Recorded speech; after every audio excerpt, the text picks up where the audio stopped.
Lieutenant Sarah Phoenix Rodriguez had always known she was different. Growing up in a small Texas town where football ruled Friday nights and military service was considered the highest honor, she dreamed of something bigger than the dusty streets and endless conversations about cattle prices. Her father, a Vietnam veteran who lost his leg in combat, told her stories of brotherhood forged in battle, of men who would die for each other without question, but Sarah wasn't a man. And in 2003, that meant certain doors remained firmly shut. The day she walked into the Navy recruiter's office, Petty Officer Jenkins looked her up and down with barely concealed skepticism. She stood 5 feet 6 inches tall, weighed 130 pounds, and had calloused hands from years of ranch work. Her dark eyes held a determination that made Jenkins shift uncomfortably in his chair. "Ma'am, have you considered the Navy's administrative roles? We have excellent opportunities in communications, logistics, supply chain management." Jenkins slid a glossy brochure across his desk. "Very respectable positions for someone with your background." Sarah didn't touch the brochure. Instead, she leaned forward and met his gaze directly. "I want to serve my country in combat. I want to be where the action is, where I can make a real difference." Jenkins cleared his throat. "Well, there are certain limitations we have to consider. Physical standards, operational requirements, unit cohesion. What's the toughest training the Navy has?" Sarah interrupted. The recruiter paused, caught off guard by her directness. "That would be Buddhist training. Basic underwater demolition SEAL training." "But ma'am, that's not—" "I want to try," Jenkins almost laughed. Almost. Something in Sarah's voice stopped him. It was the same tone he'd heard from the hardest men who'd ever sat in that chair. Quiet confidence backed by absolute determination. "Ma'am, no woman has ever completed BDS training. The failure rate for men is over 70%. The physical demands alone. I didn't ask about failure rates. I asked to try." That conversation happened on a Tuesday in March. By Friday, Sarah had enlisted, choosing the path that would eventually lead her to Coronado Beach and the most grueling military training in the world. Her father drove her to the airport, his weathered hands gripping the steering wheel tighter than usual. "You know what you're walking into, Mia?" he asked as they sat in the departure zone. Sarah shouldered her single duffel bag. Everything she owned fit inside it. "I know it's going to be the hardest thing I've ever done." "That's not what I meant." Her father's voice carried the weight of experience. "I meant the looks, the whispers, the people who want you to fail before you even start. Some of them will be wearing the same uniform you are." Sarah kissed his forehead, tasting the salt of his tears. "Then I guess I'll have to prove them wrong." The flight to San Diego was turbulent, but Sarah barely noticed. She spent the 3 hours reading everything she could find about SEAL training, memorizing the names of famous graduates, studying the history of naval special warfare. She learned about Hell Week, the notorious 5.5-day period where trainees got maybe 4 hours of sleep total while enduring constant physical and mental challenges. She read about the instructors who took pride in breaking down the strongest men, about the log carries on the beach, the ice-cold Pacific Ocean swims, the endless runs in soft sand that turned legs to jelly. She read about the 30% of trainees who quit on the first day, but she also read about the brotherhood that emerged from shared suffering, about operators who had each other's backs in the deadliest places on Earth. She read about missions that saved lives, about quiet professionals who made the world safer without seeking recognition or glory. When the plane touched down in San Diego, Sarah felt something shift inside her chest. This wasn't just about proving herself anymore. This was about becoming something greater than she'd ever imagined possible. The taxi ride to the base took 20 minutes through California traffic that moved like molasses. Sarah watched civilians going about their normal lives, shopping, eating lunch, complaining about parking spots, and felt a strange disconnect. They had no idea what was happening just a few miles away, where ordinary people were attempting to transform themselves into something extraordinary. At the base gate, the Marine Guard checked her orders twice, his expression unreadable behind mirrored sunglasses. First time at Coronado, ma'am? Yes, well, welcome to the team's backyard. Hope you're ready to get sandy. As the taxi pulled away, leaving Sarah standing alone with her single bag, she looked toward the Pacific Ocean, somewhere beyond those waves. In places whose names appeared in classified briefings, American operators were conducting missions that kept people safe. They were protecting convoys in Iraq, hunting terrorists in Afghanistan, rescuing hostages in places that didn't officially exist, and starting tomorrow morning at 0500 hours, Sarah would begin her journey to join them. She had no way of knowing that her presence would spark controversy reaching the highest levels of Naval Command. She couldn't predict that her call sign would become legendary, whispered in ready rooms and barracks around the world. She didn't know that an admiral would personally intervene to prevent her graduation, or that every Navy SEAL would eventually stand when they heard her story. All Sarah knew, standing on that California beach as the sun set behind her, was that she was exactly where she belonged. The Pacific Ocean crashed against the shore with relentless rhythm, and somewhere in that sound she heard the heartbeat of her future. The alarm clock screamed at 0430 hours, but Sarah had been awake for 20 minutes, staring at the ceiling of her cramped barracks room. Around her, 24 other recruits stirred, groaned, and began the familiar dance of getting ready for another day of hell. "Move it, tadpoles!" Senior Chief Martinez's voice boomed through the building like artillery fire. "PT formation in 15 minutes. If you're late, you're gone." Sarah had learned in her first week that Senior Chief Martinez was a legend. 26 years in the teams, multiple combat deployments, and a reputation for breaking recruits who thought they were tough. He stood 6 feet 4 inches tall, had arms like tree trunks, and eyes that could see right through any excuse or weakness. He also hadn't spoken directly to Sarah since she arrived. The morning routine was always the same. Quick shower, uniform inspection, then formation on the beach for physical training that would make Olympic athletes weep. Sarah learned to move fast, speak only when spoken to, and never, ever give the instructors a reason to single her out. But being invisible was impossible when you were the only woman in a class of 30 men, Rodriguez. Martinez's voice cut through the morning air like a knife. Front and center.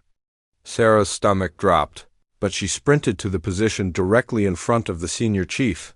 The sand beneath her boots was still damp from the morning fog, and she could hear the Pacific Ocean breathing just 50 yards away. "Class, gather around," Martinez commanded. "I want everyone to take a good look at Rodriguez here. What do you see?" The other recruits formed a circle, their faces carefully neutral. Sarah had made friends with some of them: Jackson from Alabama, Chun from California, Williams from Detroit. But friendship meant nothing when the instructors were testing unit cohesion. "I see someone who doesn't belong here," called out Stevens, a former college football player who'd been vocal about his opinions regarding women in combat roles. Martinez nodded slowly. "Anyone else?" "I see dead weight," added Morrison, though his voice lacked conviction. Sarah had outperformed him on the last 3 runs. "Interesting observations," Martinez said, beginning to circle Sarah like a predator studying prey. "Rodriguez, what do you see when you look at yourself?" Sarah's mouth was dry, but her voice came out steady. "I see someone who belongs here, Senior Chief." "Based on what evidence?" "Based on the fact that I'm still here, Senior Chief." Martinez stopped directly in front of her, so close she could see the scars on his weathered face. "Week 1, you finished 3rd in the 4-mile run. Week 2, you carried your boat crew through the log PT when Jackson was cramping. Week 3, you pulled Chen out of the surf when he was struggling during the ocean swim." Sarah remained silent, unsure if this was praise or preparation for destruction. "But here's what concerns me," Martinez continued, his voice dropping to a whisper that somehow carried to every recruit on the beach. "You're trying too hard to prove you belong. You're so focused on being as good as everyone else that you're not pushing yourself to be better." The words hit Sarah like a physical blow. For 3 weeks, she'd been running scared, trying to match the men around her step for step.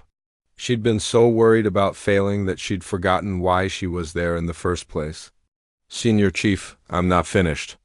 Martinez's eyes bored into hers. This isn't about proving you can keep up, Rodriguez.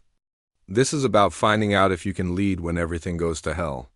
Can you make the hard decisions when lives depend on it? Can you push past your limits when your teammates need you to? He gestured to the class assembled around them. Every man here is wondering the same thing.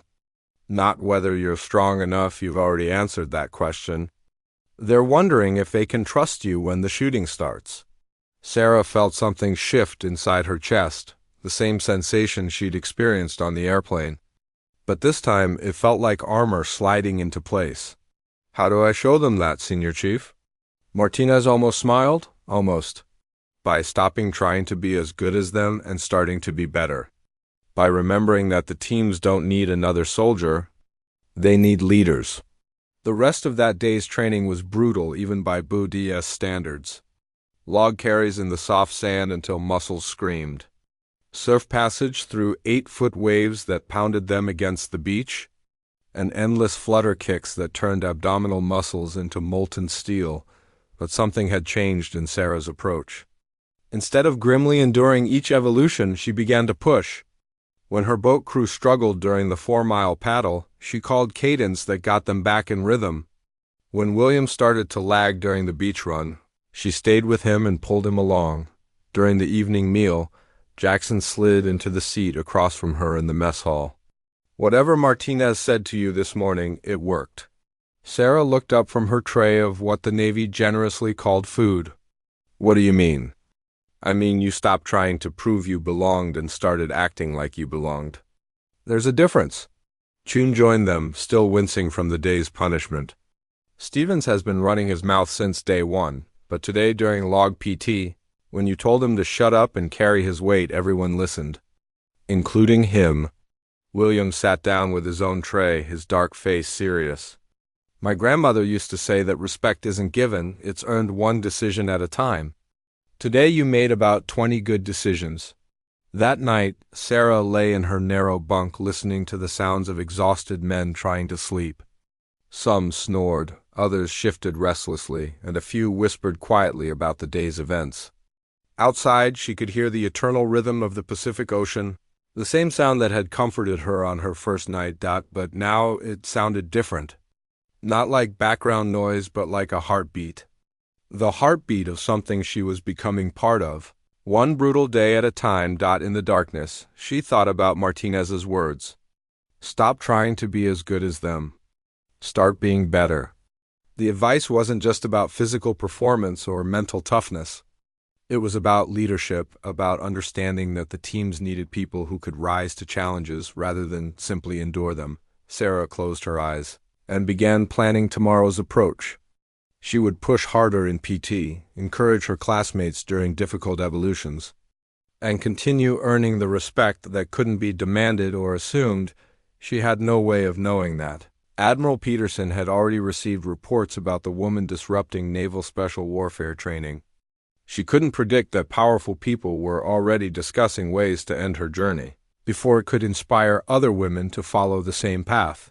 All Sarah knew was that she was becoming something new, something stronger than she'd ever been. And tomorrow she would push even further toward becoming someone worthy of wearing the trident. Hell Week arrived like a natural disaster, something everyone knew was coming, but nobody could truly prepare for. Sarah stood on the beach at 2,300 hours on Sunday night, wearing her helmet, life jacket, and the game face she'd been practicing for weeks. Around her, 21 other recruits waited in formation, their faces pale in the moonlight. 9 men had already quit or been dropped from the original class of 30.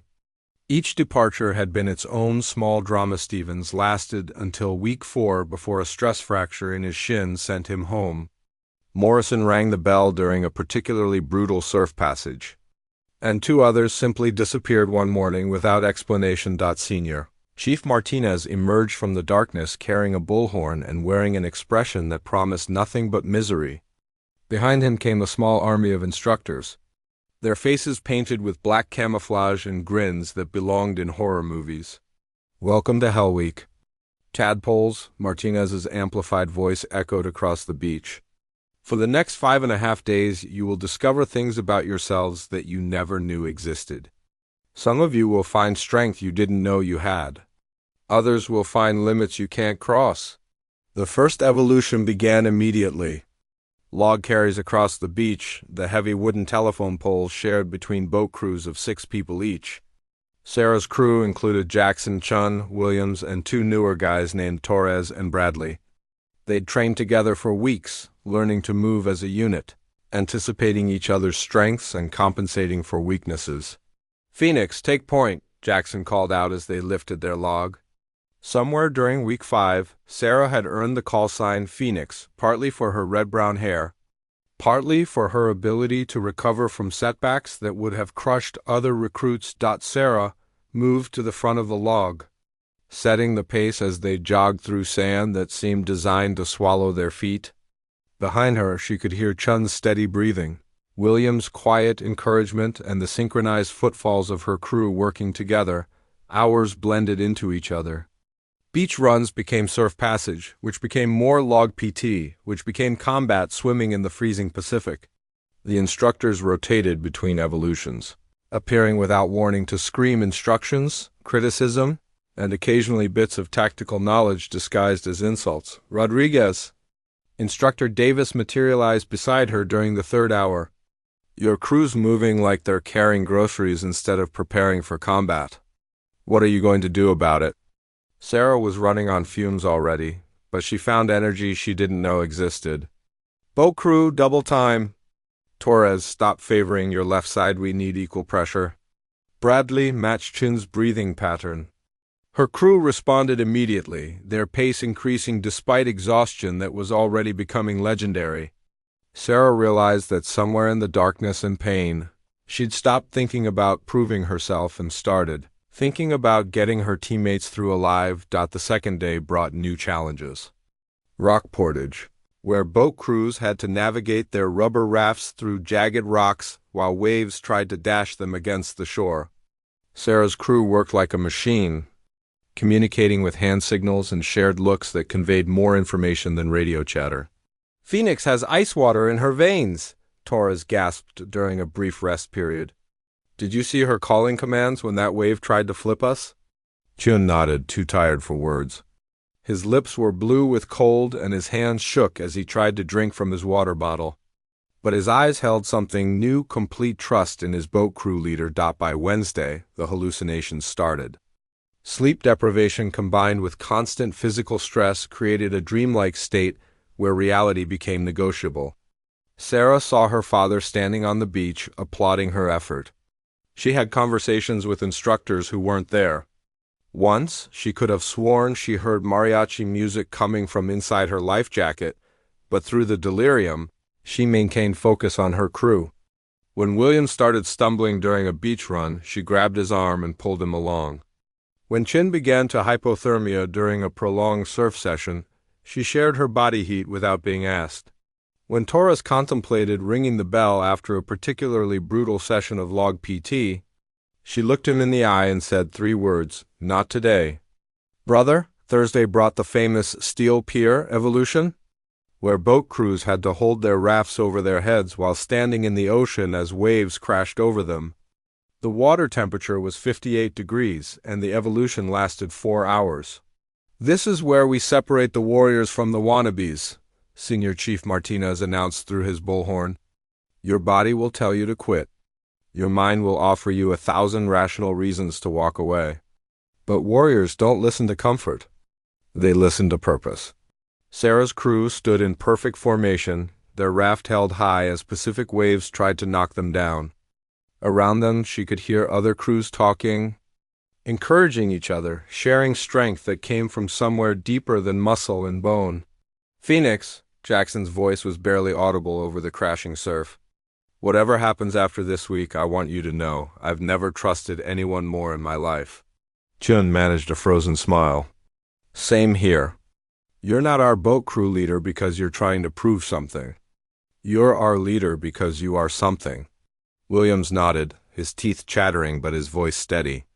"When we get through this, and we will get through this, I'm going to tell my kids about the woman who showed me what real courage looks like." That night, As they attempted to sleep on the beach with waves washing over their boots, Sarah stared at stars that seemed brighter than they'd ever been.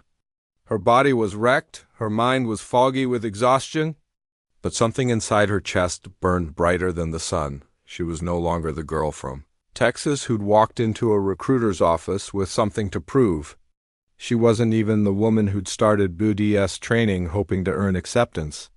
She was becoming someone new, a leader who understood that true strength came from making others stronger. Friday morning brought the final evolutions of Hell Week, but Sarah barely noticed the specific challenges. Her crew moved like extensions of her own body, responding to her commands with precision that came from shared suffering and mutual trust. They carried each other through surf passage, supported each other during the endless runs, and celebrated small victories with grins that could have powered the base dot as the sun set on Friday evening. Senior Chief Martinez stood before the 17 remaining recruits with something approaching respect in his weathered eyes. "You are no longer tadpoles," he announced. "You have earned the right to continue this journey. But remember, Hell Week doesn't make you special operators. It just proves you might have what it takes to become one." Sarah looked around at her surviving classmates, men who had become brothers through shared misery and mutual support. But she also felt eyes on her from the observation area, where she could see uniformed figures she didn't recognize. Their expressions were not celebratory. She had no way of knowing that. Admiral Peterson had been receiving daily reports about her performance. She couldn't predict that powerful people viewed her success as a threat to military tradition and unit cohesion. She didn't know that plans were already being made to ensure she never wore the trident. All Sarah knew was that she'd found her calling in the cold Pacific waters and burning sand of Coronado Beach. She was Phoenix, and she was exactly where she belonged. Admiral Richard Peterson stood behind his mahogany desk on the third floor of Naval Special Warfare Command, his jaw set like granite as he reviewed the weekly reports from BDS training.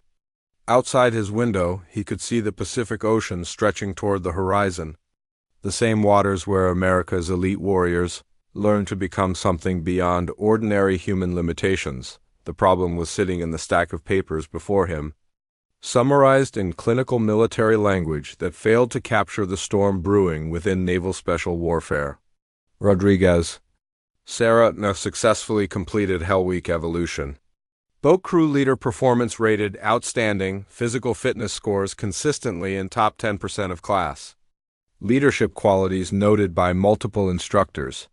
Peterson had served 32 years in the Navy, climbing from enlisted sailor to flag rank through a combination of tactical brilliance, political savvy, and an unwavering commitment to military tradition. He commanded destroyer squadrons, led joint task forces, and advised 3 different secretaries of the Navy on matters of national security, but he'd never faced a problem quite like Phoenix Rodriguez. His aide, Lieutenant Commander Harrison, knocked on the office door and entered with the morning briefing folder. "Sir, Congressman Williams called again about the Rodriguez situation. He's asking about media protocols if this story becomes public." Peterson gestured for Harrison to sit. The younger officer had been his aide for 2 years, long enough to recognize when the Admiral was wrestling with decisions that went far beyond normal operational concerns. "What's the sentiment among the team commanders?" Peterson asked. Harrison consulted his notes carefully. "Mixed, sir.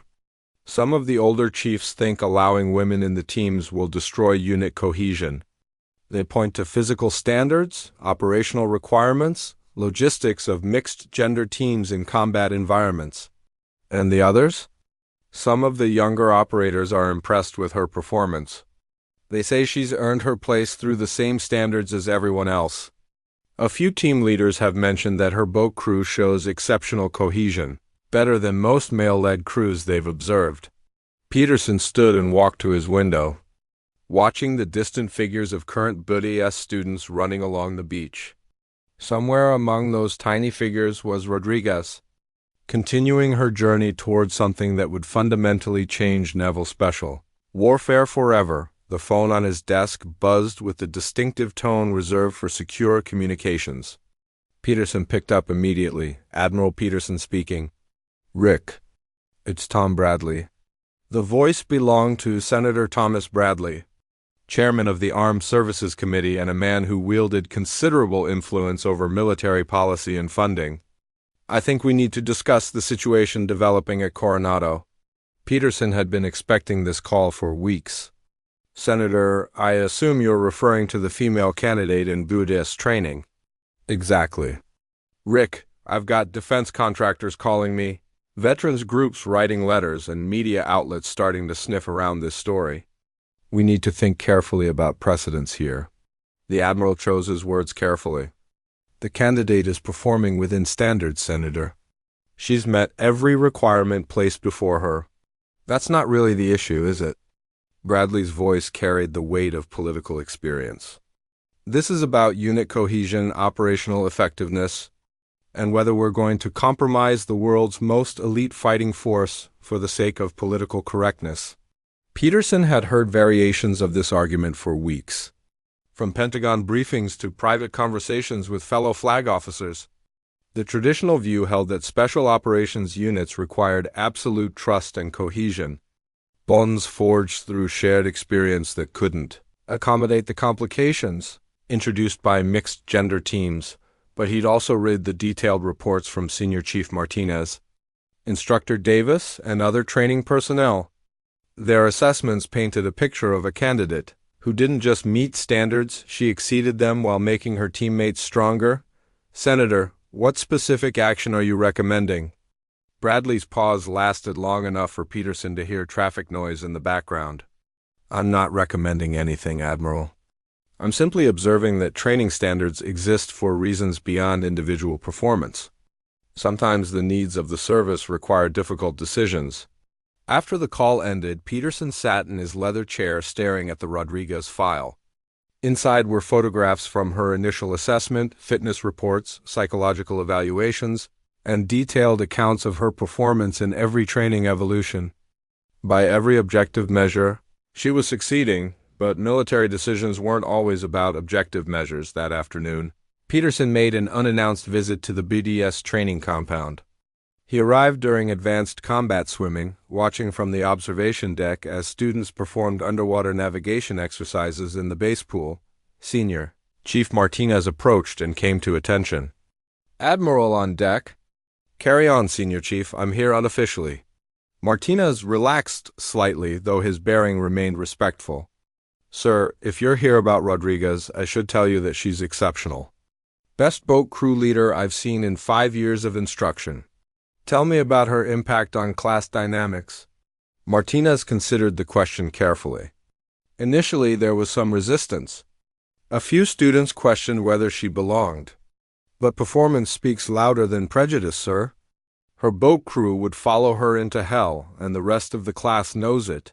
Peterson watched Rodriguez surface from her underwater navigation run, check her compass bearing, and signal to her dive buddy.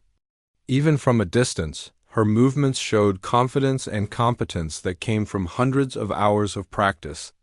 Any concerns about her progression to advanced training phases? None whatsoever, sir. She's earned her place here. That evening, Peterson attended a private dinner with 3 retired SEAL commanders, men whose opinions carried significant weight within the special operations community. The conversation was frank, sometimes heated, and occasionally uncomfortable. Rick, I've got nothing against women serving their country, said Captain Rhett, James Morrison, whose teams had conducted operations in every major conflict since Vietnam. But the teams are different. We're talking about small units operating in isolation, life and death decisions made in seconds, absolute trust that can't accommodate any distraction or complication. Commander Rhett, David Chun offered a different perspective. With respect, Jim, you're talking about assumptions rather than facts. This woman has proven she can perform under pressure. Her teammates trust her. What more evidence do we need? The third man, Master Chief, Rhett, Robert Taylor, had trained thousands of SEALs over a 25-year career. The question isn't whether she's qualified.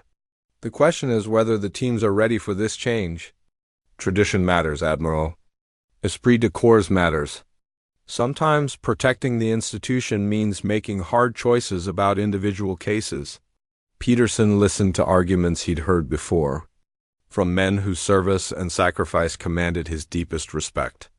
But he also thought about the reports on his desk, the assessments from current instructors, and the performance metrics that told an unambiguous story. Late that night, Peterson returned to his office and opened the Rodriguez file one more time. Tomorrow, he would have to make a decision that would either make history or preserve tradition. Either choice would have consequences that rippled far beyond one woman's military career. Outside his window, the Pacific Ocean continued its eternal rhythm, indifferent to human struggles and ambitions. Somewhere in student barracks, Phoenix Rodriguez slept the exhausted sleep of someone pushing toward an impossible dream. Neither she nor Peterson knew that events were already in motion that would test not just her abilities, but the character of everyone involved in her journey. The next phase of training would reveal whether the teams were ready for the change she represented, or whether tradition would prove stronger than transformation. The advanced phases of Buddy S training took place away from the beaches of Coronado, in specialized facilities where the 15 remaining candidates learned the technical skills that separated Navy SEALs from ordinary military units. Sarah found herself in classroom environments studying explosive ordnance, underwater demolitions, advanced weapon systems, and combat medicine that could save lives in places where hospitals didn't exist. But it was during the land warfare phase at San Clemente Island that everything changed. The exercise was designed to simulate a real-world hostage rescue scenario. 2 boat crews would conduct a night infiltration, establish overwatch positions, and execute a coordinated assault on a mock compound where instructors playing terrorists held hostages. Represented by training mannequins, Sarah's crew had been assigned the primary assault role, while Jackson's crew provided sniper support from elevated positions overlooking the target. The mission planning alone took 6 hours, with every detail scrutinized, every contingency addressed, every timing element rehearsed until it became automatic. Phoenix. Your team takes the north wall, Instructor Davis explained during the final briefing. Jackson's crew provides overwatch and eliminates any sentries who might compromise the approach. Time on target is 0200 hours. Failure means dead hostages and dead teammates. Sarah studied the compound layout one final time, memorizing sight lines, entry points, and the location of each hostage. Her team consisted of Chun, Williams, Torres, and 2 newer guys named Murphy and Rodriguez, no relation. Despite the shared surname at 2,300 hours, both crews launched from San Clemente's rocky shore in rigid inflatable boats, their engines muffled to near silence. The Pacific was calm, with just enough moonlight to navigate by, but not enough to compromise their approach. Sarah could taste salt spray and adrenaline as they moved toward the target beach. The infiltration went perfectly. Jackson's crew reached their overwatch position without detection, establishing fields of fire that covered every approach to the compound. Sarah's team made landfall precisely on schedule, cached their boats, and began the careful movement inland through scrub brush that provided minimal concealment. Then everything went wrong. Murphy stepped on a pressure plate that triggered a simulated IED. A loud bang, flashing lights, and the voice of an instructor announcing, "Murphy is KIA, Rodriguez is critically wounded." Suddenly, Sarah's assault team was down to 4 effective members, one of whom was supposedly bleeding out from shrapnel wounds. Phoenix. "This is Overwatch," Jackson's voice crackled through her radio earpiece. "Multiple tangos moving toward your position. You've got maybe 2 minutes before they're on top of you." Sarah's mind raced through options. The original plan called for a coordinated assault from multiple directions, but losing Murphy meant they couldn't cover the southern approach. Rodriguez was wounded, but could still move, though the exercise rules required someone to provide medical support. "Williams, you're with Rodriguez. Get him stable and ready to move." Chun and Torres were adjusting to Plan Charlie. Dynamic entry through the main door, shock and speed. "Phoenix. That's suicide with only 3 shooters," Chun whispered urgently. Not if Overwatch can eliminate the exterior guards on my mark. Sarah keyed her radio. Jackson, I need clean shots on tangos 1 and 2 in 30 seconds. Roger, Phoenix. Standing by. Sarah led her reduced team through shadows that seemed to move with hostile intent. Every step brought them closer to a target where instructors armed with simulation ammunition waited to test their combat skills under pressure. The training weapons fired paintball rounds that stung like wasp stings and left bright marks to indicate hits, but the tactical problems were as real as any battlefield. Overwatch, Phoenix. 30 seconds to breach. Light up those guards. 2 muffled shots from Jackson's position, followed by his voice confirming, Tango's down. You're clear for approach. Sarah's team reached the compound wall exactly on schedule. Chun placed a small breaching charge on the door while Torres and Williams prepared for the dynamic entry that would determine success or failure. Rodriguez provided rear security despite his wounds, scanning for threats that could compromise their position. Breaching, breaching, breaching! Chun's charge detonated with a sharp crack, and Sarah led her team through the doorway into controlled chaos. The next 60 seconds unfolded like a deadly dance. Sarah moved left, engaging 2 instructors playing guards with precision shots that would have been fatal in real combat. Chun and Torres flowed right, clearing rooms with practiced efficiency, while Williams provided suppressing fire that kept remaining defenders from establishing effective positions. Hostage secure, Torres called out from the eastern room. Second hostage secure. Chun confirmed from the western side, but the exercise wasn't over. As Sarah's team prepared to extract with their rescued hostages, Instructor Davis's voice boomed through loudspeakers hidden around the compound. New scenario. Helicopter extraction compromised by enemy fire. You must move to alternate extraction point 1 click south. Enemy forces are pursuing. Move now. Sarah's team began the tactical movement toward their new pickup point, carrying training mannequins that represented rescued hostages while maintaining security and treating Rodriguez's simulated wounds. The next 30 minutes tested every skill they'd learned, from combat medicine to small unit tactics to the kind of mental toughness that kept soldiers functioning when everything went wrong. They reached the extraction point with 4 minutes to spare. All hostages accounted for, no additional casualties, and textbook execution of contingency plans that most BUD/S classes never managed successfully. As the exercise concluded and instructors emerged from their hiding positions, Sarah felt something she'd never experienced before. Not relief at completing another training evolution, not satisfaction at meeting a standard, but the deep confidence that came from knowing she could lead men in combat and bring them home alive. Instructor Davis approached her team with an expression that might have been approval. Rodriguez, that was some of the finest small unit leadership I've seen in 15 years of instruction. Your adjustment to Plan Charlie under pressure showed exceptional tactical thinking. Chun grinned despite his exhaustion. Phoenix makes the tough calls look easy. We'd follow her anywhere. Williams nodded emphatically. She kept us alive when everything went sideways. That's what leaders do. But Sarah noticed something else, other instructors taking notes, making radio calls, speaking in low voices that suggested her performance was being evaluated by people beyond the training staff. She had no way of knowing that Admiral Peterson had been monitoring the exercise remotely, or that her tactical decisions were being analyzed by senior officers who would soon determine her fate. That night, as she cleaned her weapons and reviewed the day's lessons learned, Sarah felt she was finally becoming the operator she dreamed of being. She was Phoenix, leader of warriors, someone who could make life-and-death decisions under pressure and execute them flawlessly. Tomorrow would bring new challenges. But tonight she was exactly where she belonged.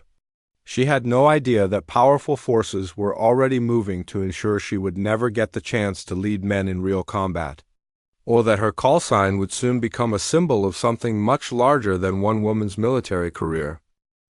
The message arrived on a Tuesday morning, delivered by a stone-faced petty officer who handed Sarah an official envelope marked "Confidential Eyes Only." She was in the middle of preparing for underwater demolitions training when her world suddenly shifted on its axis. Report to Admiral Peterson's office at 1,400 hours, the message read. Dress uniform required. No accompaniment authorized. Sarah had never met Admiral Peterson, but everyone in naval special warfare knew his reputation. He was the man who decided which operators received the Trident, who got assigned to which teams, and ultimately who belonged in the Brotherhood of Navy SEALs. A personal meeting with the Admiral meant either recognition for exceptional performance or the end of everything she'd worked toward. At 55 hours, Sarah stood outside Peterson's office wearing her dress blues and the kind of nervous energy that came from not knowing whether you were about to be congratulated or court-martialed. His aide, Lieutenant Commander Harrison, gestured for her to enter when the clock struck exactly 1400. Admiral Peterson's office was a shrine to naval special warfare history. The walls displayed photographs of legendary operations, citations for extraordinary valor, and memorabilia from conflicts spanning 5 decades.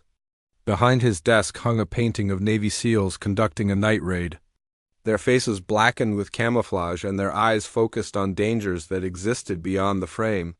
Lieutenant Rodriguez, please be seated.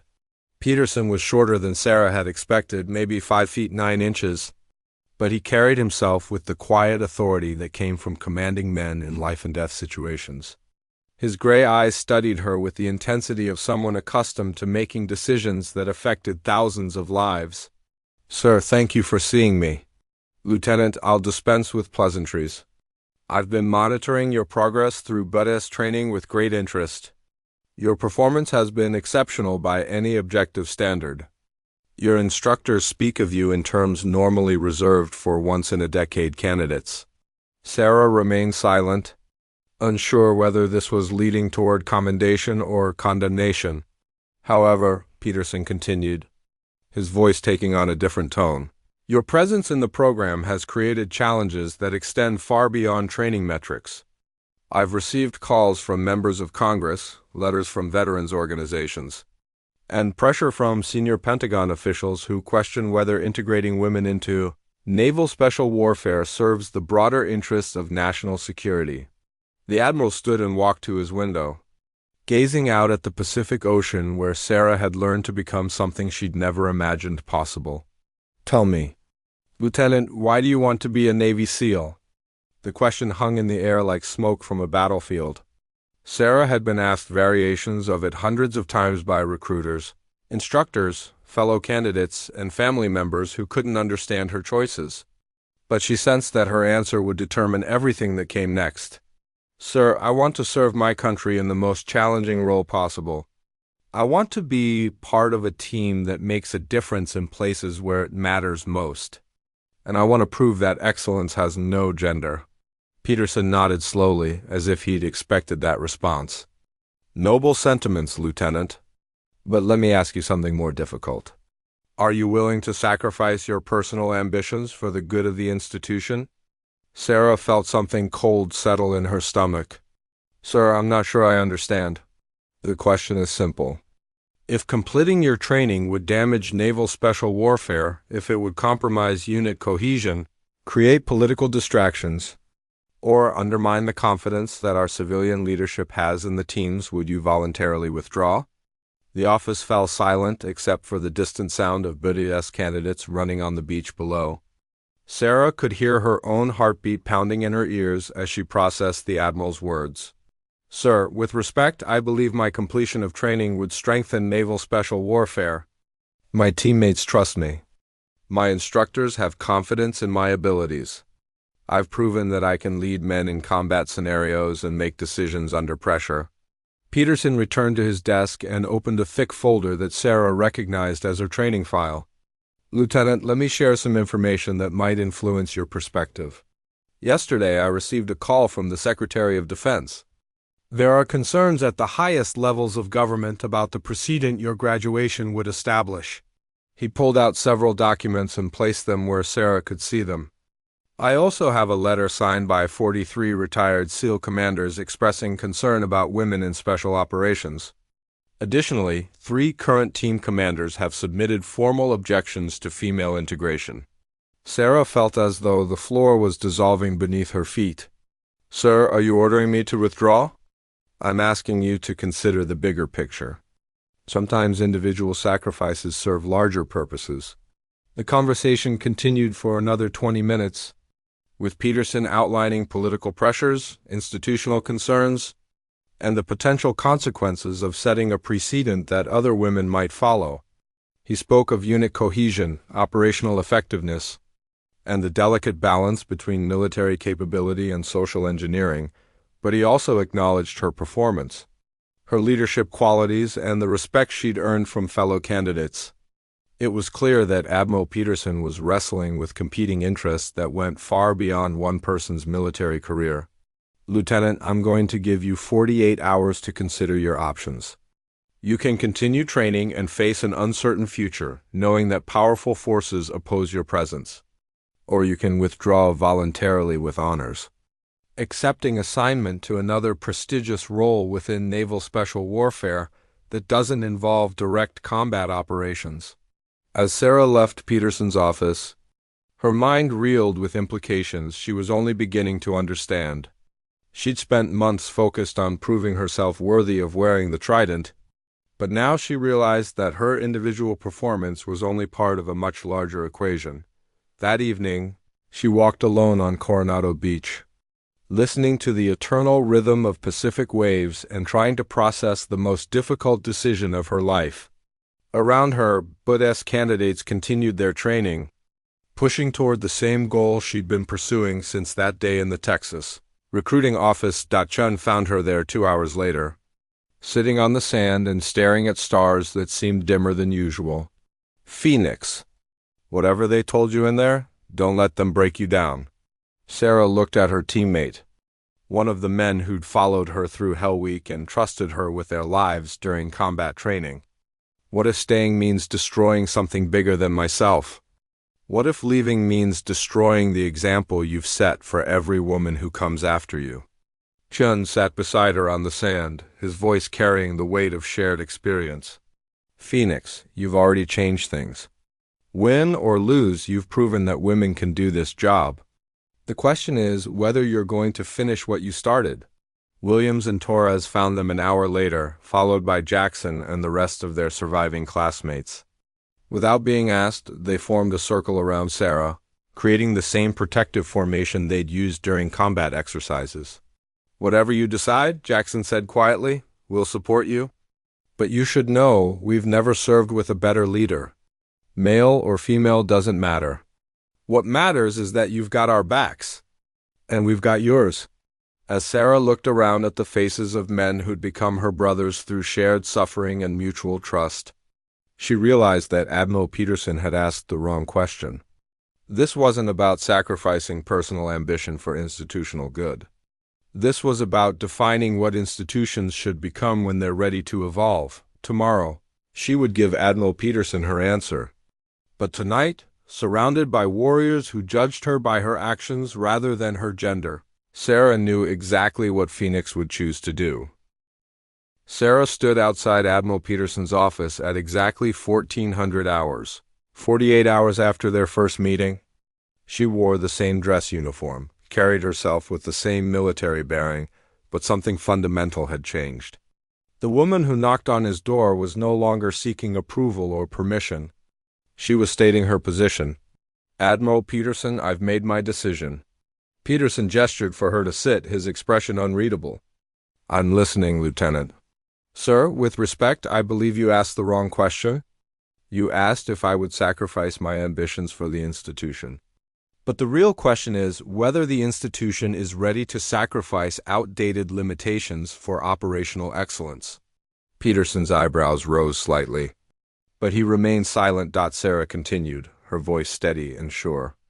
I've proven that I can meet every standard, lead under pressure, and earn the respect of my teammates through performance. If the teams reject me now, they're not protecting tradition, they're choosing prejudice over capability.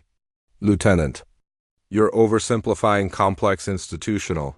Sir, permission to speak freely? Peterson nodded. Admiral, 3 weeks ago, my boat crew executed a hostage rescue that your own instructors called exceptional. Chun, Williams, Torres, these men trust me with their lives, not because of politics or social engineering, but because I've proven I can bring them home. That's what the teams are supposed to be about. Peterson opened her training file and studied the performance metrics one final time. Lieutenant, even if I agreed with your assessment, there are forces beyond my control. Politicians, senior officers, people who view your presence as a threat to military effectiveness. Sarah leaned forward in her chair. Sir, those people haven't seen me operate. They haven't watched me lead men through Hell Week. They're making decisions based on assumptions rather than evidence. The Admiral was quiet for a long moment, weighing factors that would influence naval special warfare for decades. Finally, he spoke. Lieutenant Rodriguez, against my better judgment and despite enormous pressure from senior leadership, I'm going to allow you to complete Buddhist training. But understand, this decision will create enemies who will spend years trying to prove you don't belong. Sarah felt something explode in her chest, a mixture of triumph, relief, and determination that threatened to overwhelm her professional composure. Sir, I understand, and I won't let you down. You already haven't let me down, Lieutenant. The question is whether the rest of the Navy is ready for what you represent. 3 weeks later, Sarah stood with 11 other BDS graduates on the beach where her journey had begun 6 months earlier. The Pacific Ocean stretched toward the horizon, unchanged by the human drama that had played out on its shores. Senior Chief Martinez held a wooden box containing the tridents that would mark their transformation from ordinary sailors to Navy SEALs. The ceremony was smaller than usual. Many senior officers who normally attended graduation were conspicuously absent. No media were present, and the guest list had been carefully controlled. But Sarah's father sat in the front row, his weathered face glowing with pride that could have powered the entire base. When Martinez called her name, Sarah stepped forward to receive the trident that represented everything she'd worked toward. The small golden device and anchor, trident, an eagle clutched in an eagle's talons, seemed to weigh more than all the logs she'd carried, all the miles she'd run, all the challenges she'd overcome. Phoenix Rodriguez, Martinez said, pinning the trident to her uniform, you are now a Navy SEAL. Don't screw it up. Sarah grinned, remembering the first time she'd heard his voice screaming across the beach. I won't, Senior Chief. Count on it. After the ceremony, as families celebrated and newly minted SEALs accepted congratulations, Joan approached Sarah with something approaching reverence in his eyes. Phoenix, I've got orders to SEAL Team 3. What about you? Sarah checked her assignment orders, trying to process words that would determine the next phase of her career. SEAL Team 5, looks like we're splitting up. Williams joined them, followed by Torres and Jackson. Despite receiving assignments to different teams, the bond forged through shared suffering remained unbroken. Whatever happens next, Jackson said, you changed everything. Every woman who comes after you will have an easier path because you walked it first. Torres nodded emphatically. Phoenix, you didn't just prove that women can be SEALs. You proved that leadership doesn't care about gender. Some of the best operators I've served with happen to be male. The best leader I've ever served under happens to be female. That evening, at the traditional graduation celebration held at a beachside bar, something unprecedented happened. As Sarah entered the room, conversations gradually stopped. SEALs from active teams, instructors, and support personnel looked toward the door where the first woman to earn the trident stood with quiet confidence. Then, starting with Senior Chief Martinez, every person in the room stood up. It wasn't planned, wasn't ordered, and wasn't announced. But one by one, Navy SEALs rose from their chairs and remained standing as Sarah walked to join her classmates. The gesture wasn't about political correctness or social engineering. It was recognition of someone who had earned their respect through the same crucible that had forged every man in that room. Admiral Peterson, who had made a surprise appearance at the celebration, found Sarah later that evening as she stood on the deck overlooking the Pacific. Lieutenant, I owe you an apology. Sarah turned, surprised to see the Admiral approaching with what appeared to be genuine contrition. "Sir, I asked you to consider sacrificing your goals for institutional stability. What I should have asked was whether the institution was ready to evolve to match the quality of its people." Peterson gazed out at the ocean where Sarah had learned to become something extraordinary. "You didn't just complete training, Lieutenant. You completed it with distinction while making everyone around you better. That's exactly what we need in the teams." As the Admiral walked away, Sarah remained on the deck listening to the eternal rhythm of Pacific waves. Tomorrow, she would report to SEAL Team 5 and begin the next phase of a journey that had started in a small Texas town with dreams bigger than anyone thought possible. Her call sign would follow her to every assignment, every deployment, every mission where her skills were needed. Phoenix, the name that had been earned through fire and proven through performance. It would be whispered in ready rooms and repeated in barracks around the world. Not as a symbol of controversy, but as a reminder that excellence recognizes no boundaries. Years later, when other women followed the path Sarah had carved through institutional resistance and cultural barriers, they would hear stories about Phoenix Rodriguez, about the woman who refused to quit when admirals tried to push her out, who led men through Hell Week with distinction, and who stood at attention the first time every Navy SEAL rose to acknowledge what she represented. But that night, standing on a deck overlooking the Pacific Ocean, Sarah was simply a newly graduated SEAL ready to serve her country in the most demanding role the military offered. She was Phoenix, and she was exactly where she belonged. The ocean crashed against Coronado Beach, with the same rhythm that had comforted her on her first night. But now it sounded like applause recognition from forces larger than human ambition that some battles are worth fighting. Some barriers are worth breaking, and some dreams are worth pursuing regardless of the obstacles placed in their path.